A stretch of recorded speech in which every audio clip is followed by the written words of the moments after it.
Dear learners, today we will consider the last part of the photovoltaic cell, and in this section we will learn about the modules of the PV array which are required for design purpose and also how to estimate the cost of the PV cell. For that purpose, we will try to understand how really if you implement an PV array in your home, how you can basically design what will be the effective cost of that PV cell and what are the basic modules among with the inverters required to make a PV cell. And also we will classify the different types of inverters required for this specific purpose. So let's start with the fundamentals, that means the system components required for a PV cell. The major system component is obviously the photovoltaic module, the solar charge controller. We require inverter, a battery bank, not a single battery but it's a battery bank, and some auxiliary appliances like loads and etc. etc. So let's go to the details of each and every component of a PV array. The PV modules, it basically converts the sunlight into DC electrical energy, and temperature, the shading effect as well as the dust effect that performance the PV modules. Look at the picture, we are showing a PV module which will consist of several arrays and the day temperature and night temperature, because basically it will work on the day temperature but we have to get the energy at the night. So temperature have a effect, the cloud and foggy condition have a effect, and the dust, the environmental pollution has a major effect on this PV array. What is solar charge controller? It is basically regulating the electrical parameters which coming from the PV panel. Look at the figure. We are showing the solar charge controller. It is connected with the batteries as well as the PV array. It must be set to the correct preset. What are the preset? Preset is nothing but the specific value which depends on the battery and the requirement. So what is the amount of charge required, that can be considered from here. And it prevents battery from overcharging, because if battery is simultaneously overcharged, the lifetime of the battery will be very low. So it prevents battery from the overcharging and increases lifetime of the battery. Next comes to the inverter. It converts the DC signal into AC signal naturally, which is a basic function of the inverter, and we will learn three types of inverter: off-grid, tied grid and hybrid. Let's go one by one. Off-grid inverter, it is not connected with the grid. It produces power independent of the grid. So it can give you 24-hour supply, that is one of the pros. But cons is it's very costly to install. So the installation cost will be very high, and it requires very large amount of maintenance cost. So naturally people will switch to the grid tied inverter or tied grid inverter. It is basically the most common type which we generally use. It is connected with the electrical grid. Advantage is it can help the end user to switch over between the solar energy as well as the electrical energy. So you have both the supplies. But if there is no power in the grid, it also basically dumps. It can't work. So power connection at the grid is one of the major requirements, because it is tied grid. So we require power at the grid.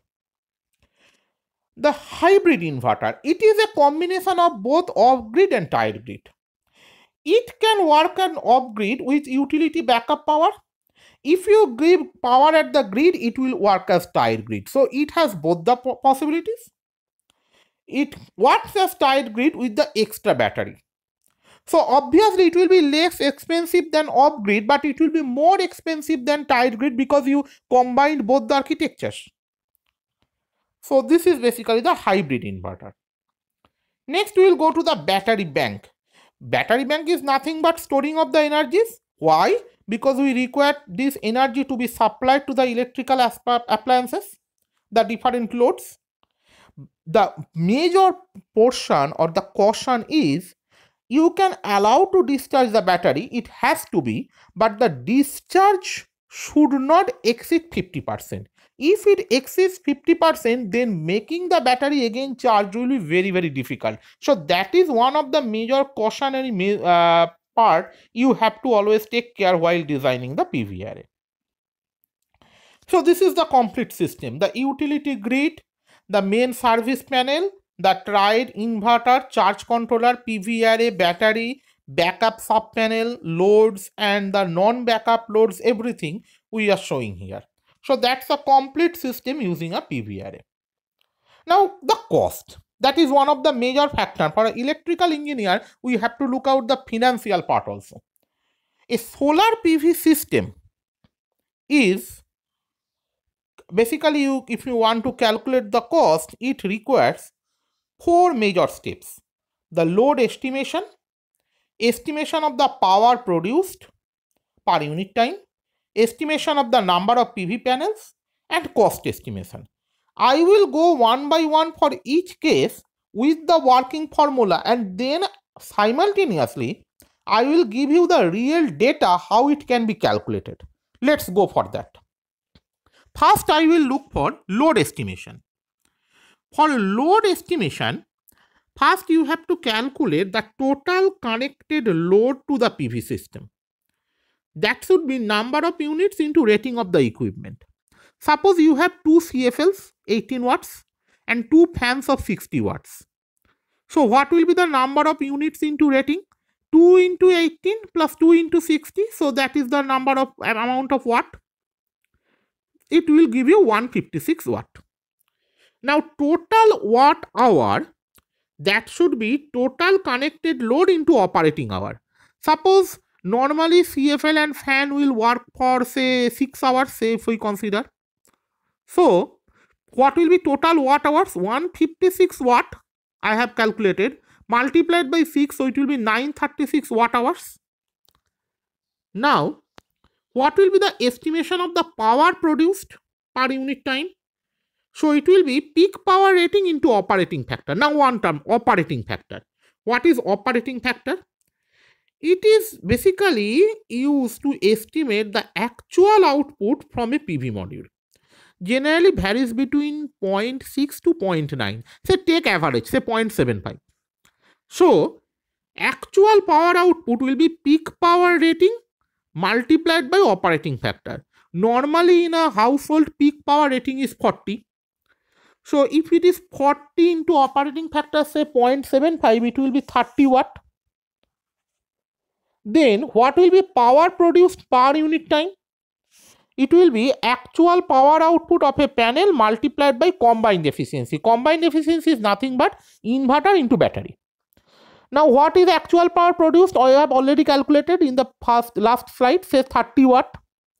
Multiplied by combined efficiency. Combined efficiency generally comes about 0.8. So if I take or if say inverter efficiency say 0.9, say battery efficiency also 0.9. So combined efficiency is 0.81. So 30 into 0.81 means 24.3 watt. So energy produced by one panel in a day, that will be actual power output into 8 hours per day. Naturally we consider always 8 hours. So 24.3 into 8. That means 194.4 watt hour. So what will be the number of solar panels required? We have know that total watt hour is 936 and energy produced by 140 watt panel in a day is 194.4. So divide it. It will comes about 4.8. That means 5. So we require 5 solar panels required to satisfy as per the estimation of the daily load.